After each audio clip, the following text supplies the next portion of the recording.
Thời gian thấm thoát đã 1 tháng, lúc này là khung cảnh ở Trung Nguyên, một đoàn người ngựa đang phi nước kiệu trông rất là thư thái, nhìn kỹ lại thì ra toàn là người quen. Với lộ trình này của chúng ta thì vượt qua con sông này rồi đi thêm 2 ngày đường nữa là đến được kinh thành, thật là tốt quá rồi. Người vừa cười vừa nói ra chiều cái gì cũng biết này là Ân Thừa Phong, theo sau anh ta là Chu Bá Vũ đại hiệp và một cỗ xe ngựa. Trời đã qua ngọ, nếu qua sông thì chỉ sợ chúng ta không tìm được chỗ để trú chân, lại phải ngủ ngoài trời. Chu Bá Vũ cũng tỏ ra thông thái không kém, liền đưa ra chủ ý của mình. Nhị sư ca, tình hình của họ sao rồi? Người đang lái cỗ xe ngựa chạy ở ngay sau hai người chính là Lãnh Huyết, vẫn như vậy chưa khá hơn. Xem ra chúng ta tối nay phải tìm cho được chỗ nào đó để tá túc, nếu không lỡ họ bị nhiễm không khí lạnh tăng cường thì nguy. Trong trận phạt đường, ngoài Lãnh Huyết và Ân Thừa Phong ra, những người còn lại đều bị chấn thương rất nặng, trong đó nguy kịch nhất là Vô Tình và Diễm Nhi. Cả đoàn mệt mỏi vừa đi vừa nghỉ nên lộ trình kéo dài, vì vậy mà hơn 1 tháng vẫn chưa về đến kinh thành. Ngay cả người có nội lực thâm hậu như Thiết Thủ mà còn thấy mệt mỏi đến rụng trứng, huống chi là những người khác.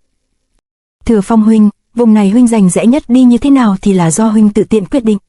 Vậy thì thế này đi, Nam trại ở gần đây nhất, chúng ta chỉ cần đi nhanh hơn một chút thì có thể đến đó khi vừa tối, tiện thể sẽ tìm đại phu chuẩn trị cho Vô Tình và vị cô nương đó là đẹp nhất. Hảo chủ ý, cứ quyết định như vậy đi. Đám người dắt díu nhau đi tiếp cho đến khi trời tối. Lúc này trăng cũng đã nhú lên cao thì họ cũng vừa tới chân núi phía dưới của Nam trại.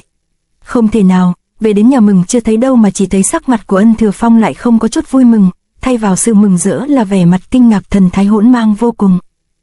Những người đi cùng thấy vậy cũng trông mắt lên nhìn xem có chuyện chi, nhưng bọn họ cũng bị lây ngay sắc mặt và cảm xúc ấy, cảm xúc của sự sợ hãi. Thần sắc ấy giống như trước mắt họ là một con quái vật đáng sợ nhất dương gian đang nhe răng trợn mắt vậy. Nhà của tôi sao lại trở nên như thế này?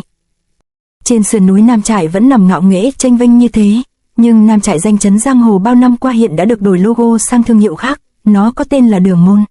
Quay về câu chuyện của tên Lưu Linh Thôi Lược Thương, anh ta vì muốn tìm ra chân tướng cái chết của Tiểu Tú nên mất đến hơn 3 tháng để điều tra, không ngờ càng điều tra anh ta lại càng thêm đau lòng. Tiểu Tú là một cô gái tốt, nó chết thật là oan uổng quá. Nó bị ép lấy Nhị thiếu gia, nhưng đó chỉ là trò chơi của Nhị thiếu gia thôi, chứ thực ra đâu có yêu đương gì. Người đang nói là A Tẩu, chuyên viên giặt giũ của Lôi gia. Nhị thiếu gia đó không phải là con người, sau khi chơi bời chán chê hắn lại dâng Tiểu Tú cho đại thiếu gia. Tiểu Tú trong những ngày tháng đó không dám phản kháng gì, chỉ biết dùng nước mắt rửa mặt. Đức Thúc lão nô từng làm công ở Lôi gia cảm thán nhiều chuyện. Hai anh em đó đúng là loài cầm thú không bằng, sau khi chán chê với Tiểu Tú thì lại quăng Tiểu Tú cho đám thuộc hạ hưởng phúc. Vậy mà cuối cùng lại vu oan cho Tiểu Tú bé bỏng là hư hỏng lăng loàn hu hu, nước mắt lưng tròng nhũ nương kể lể. Tiểu cô nương đó đương nhiên là không phải tự vẫn mà chết, đầu cô ta thì móp méo biến dạng, trên lưng thì đầy thương tích, nhưng tôi nào có dám nói ra sự thật. Tôi còn cả một đoàn tàu phải lo, nào là vợ với mẹ già con thơ, quan khám nghiệm tử thi ở trấn Vị Loa Trần Tình. Quả đúng là sự thật thì ít khi mà đúng với lời đồn trà cháo vỉa hè. Nó là vợ của ta, sống hay chết thì liên quan quái gì đến nhà ngươi? Hai kẻ đang lớn giọng la lối đó là Lôi Kinh và Lôi Vệ. Thiên tử phạm pháp thì cũng phải chịu tội như dân đen, dù thế lực chống lưng của các ngươi có lớn thế nào, chỉ cần đúng đã hại Tiểu Tú ta đều bắt các ngươi lên quan phủ trị tội. Dựa vào cái gì mà ngươi dám bắt bọn ta chứ? Ha ha, đánh thẳng danh con lắm chuyện này cho ta. Một tiếng ra lệnh, cả đám nô tài vạm vỡ tay cầm hung khí nhất loạt lao vào đánh Lược Thương.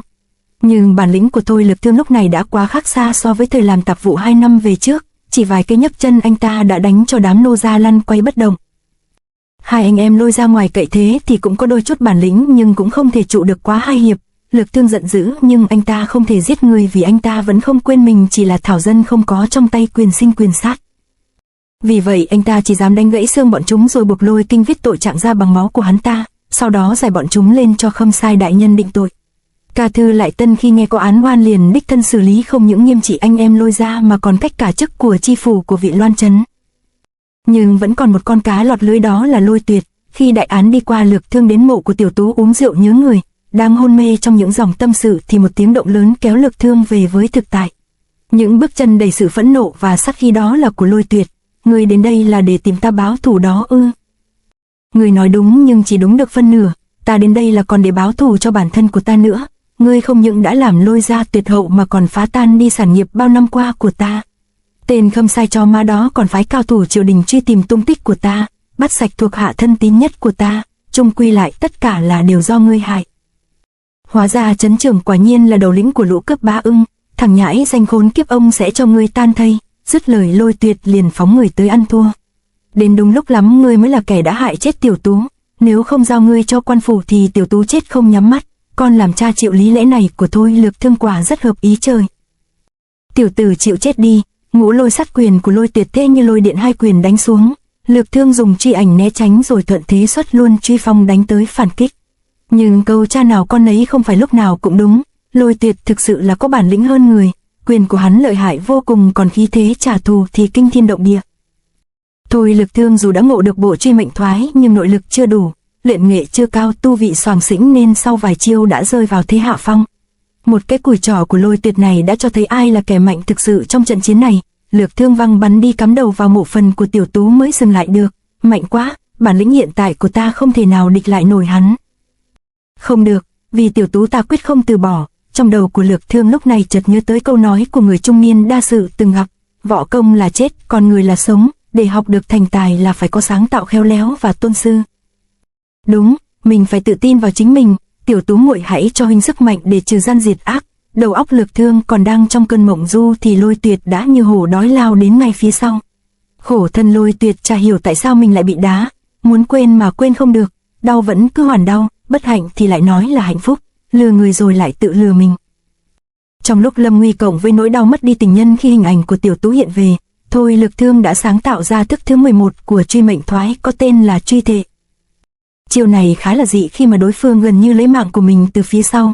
Người dùng sẽ phải nhớ đến một nỗi đau cùng cực có sâu trong tâm trí. Khi nỗi đau này bùng phát mạnh nhất sẽ làm cho người dụng công dãy lên như động kinh, và không biết bằng một cách nào đó chân của người sử chiêu sẽ đạp trúng được yết hầu đoạt mạng kẻ địch. Lôi Tuyệt là cái tên đầu tiên dùng để hiến tế cho chiêu thức này. Chiêu thức đi qua cả người xuất lẫn kẻ trúng chiêu đều rơi cắm đầu xuống đất. Đau quá, thân tâm của ta lúc này đều đau đớn, vì mất đi nàng mà ta vừa được cứu sống, đây là hạnh phúc hay là bất hạnh? Đáp lại câu hỏi tưởng như ném vào hư không này là một giọng nói Lược Thương đã từng nghe: không biết đắng làm sao biết ngọt, là hạnh phúc hay đau khổ đều do người nắm bắt hay buông thả mà ra. Lão Phu tuy đã đến trễ nhưng cũng còn kịp nhìn thấy ngươi phát huy tiềm năng của mình trong lúc nguy hiểm. Lão Phu thật đã không nhìn lầm người. Ca Thư đại nhân đã kể rõ mọi chuyện cho ta biết, cậu đã không vì cừu hận mà mất đi lý trí. Chúc mừng ngươi đã vượt qua được cuộc khảo nghiệm này. Vậy là sao? Nghe những lời khó hiểu này Lược Thương cũng không khỏi ngớ người. Nếu ngươi không ngại gian khổ, muốn theo lão Phu trừ gian diệt ác thì nên thay đổi cách xưng hô đi.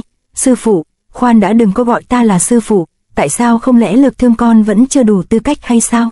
Không phải, vì ta không thể tự cho mình là thầy nên con hãy gọi ta là Thế Thúc như hai vị sư huynh của con là được rồi. To be continued.